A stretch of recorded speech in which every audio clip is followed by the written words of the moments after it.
You might want to ask yourself why the entire culture is utterly saturated with mass media entertainment from all sides, while the educational system in America continues its stupefying downward slide since the U.S. government decided to take over and subsidize the public school system.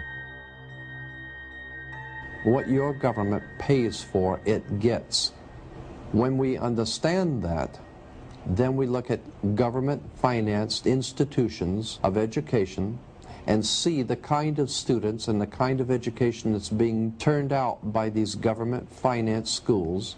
Logic will tell you that if what is being turned out in those schools was not in accord with what the state and the federal government wanted, then it would change it. The bottom line is that the government is getting what they have ordered. They do not want your children to be educated. They do not want you to think too much. That is why our country and our world has become so proliferated with entertainments, mass media, television shows, amusement parks, drugs, alcohol, and every kind of entertainment to keep the human mind entertained, so that you don't get in the way of important people by doing too much thinking. You had better wake up and understand that there are people who are guiding your life and you don't even know it. We're in a lot of trouble because you people and 62 million other Americans are listening to me right now, because less than 3% of you people read books, because less than 15% of you read newspapers, because the only truth you know is what you get over this tube.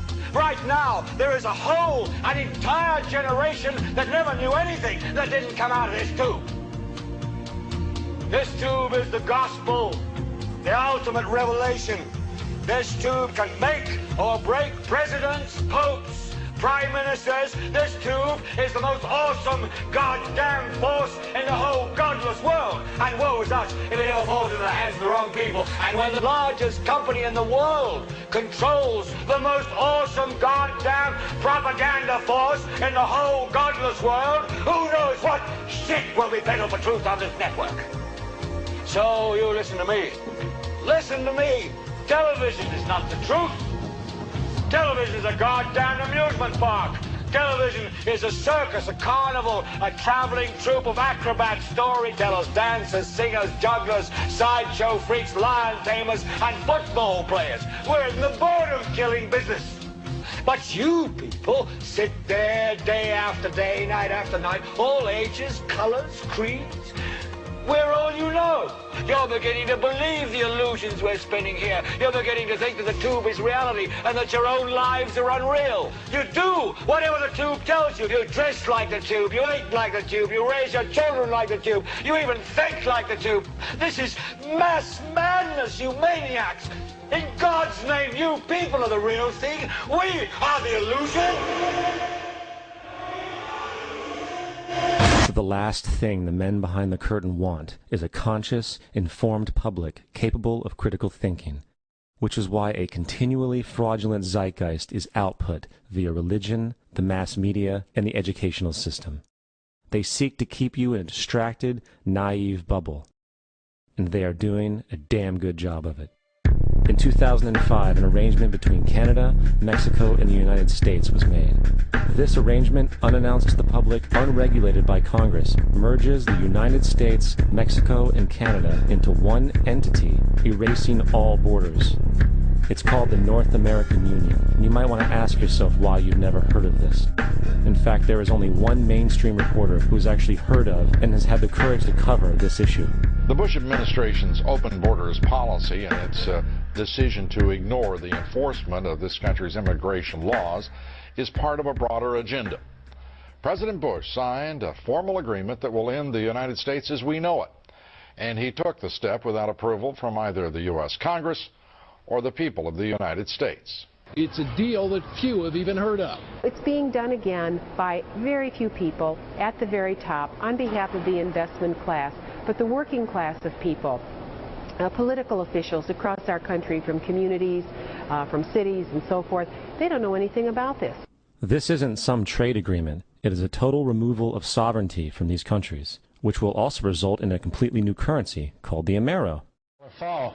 Apart from that, I think one thing people who are dollar-based need to focus on is the Amero. That's the one thing that nobody's talking about that I think is going to have a big impact on everybody's life in Canada, the U.S., and Mexico. The Amero is the proposed new currency for the North American community, which is being developed right now between Canada, the U.S., and Mexico to make a borderless community, much like the EU, and the dollar, Canadian dollar, U.S. dollar, and the Mexican peso replaced by the Amero.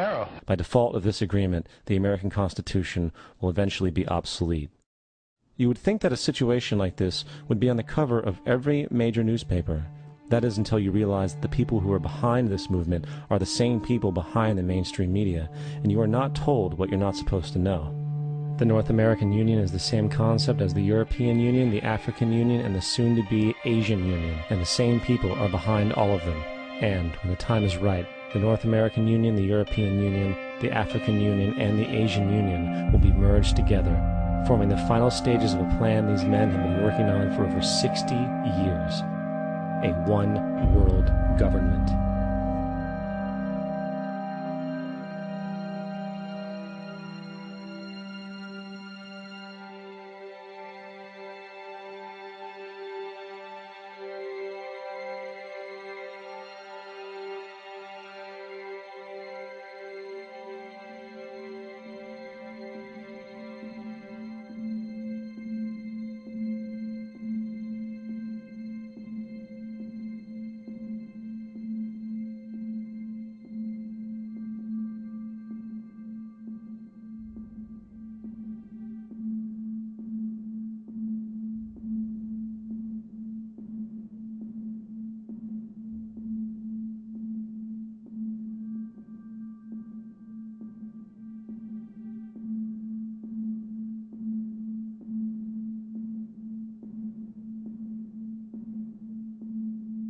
One bank, one army, one center of power. And if we have learned anything from history, it is that power corrupts, and absolute power corrupts absolutely. This is Aaron Russo, a filmmaker and former politician. To his left is Nicholas Rockefeller of the infamous Rockefeller banking and business dynasty. After maintaining a close friendship with Nicholas Rockefeller, Aaron eventually ended the relationship, appalled by what he had learned about the Rockefellers and their ambitions. I got a call one day from an attorney woman I knew, and she said, "Would you like to meet one of the Rockefellers?" I said, "Sure, I'd love to." And we became friends, and he began to divulge a lot of things to me. So he said to me one night, he said that there's going to be an event there. And out of that event, you're going to see we're going to go into Afghanistan, so we can run pipelines from the Caspian Sea. We're going to go into Iraq to take the oil and establish a base in the Middle East. And we're going to go into Venezuela and try and get rid of Chavez. And the first two they've accomplished. Chavez they didn't accomplish. And he said you're going to see guys going into caves looking for looking for people that they're never going to find. You know, he was laughing about the fact that you have this war on terror. There's no real enemy. He's talking about how by having this war on terror, you can never win it because it's an eternal war. And so you can always keep taking people's liberties away. And I said, how are you going to convince people that this war is real? He said, but the media. The media can convince everybody it's real. I mean, you know, it's just that you keep talking about things. You keep saying it over and over and over again, and eventually people believe it. You know, you created the Federal Reserve in 1913 through lies. You create 9/11, which is another lie. Through 9/11, you're fighting a war on terror, and now all of a sudden you go into Iraq, which was another lie, and now they're going to do Iran. You know, and it's all one thing leading to another, leading to another, leading to another. Now, I would say, what are you doing this for? What's the point of this thing? You have all the money in the world you ever want. You have all the power. I said, you know, you're hurting people. It's not a good thing. And he would say, what do you care about the people for? Take care of yourself and you take care of your family. And then I said to him, what are the ultimate goals here? He said, the ultimate goal is to get everybody in this world chipped with the RFID chip and have all money be on those chips and everything on those chips.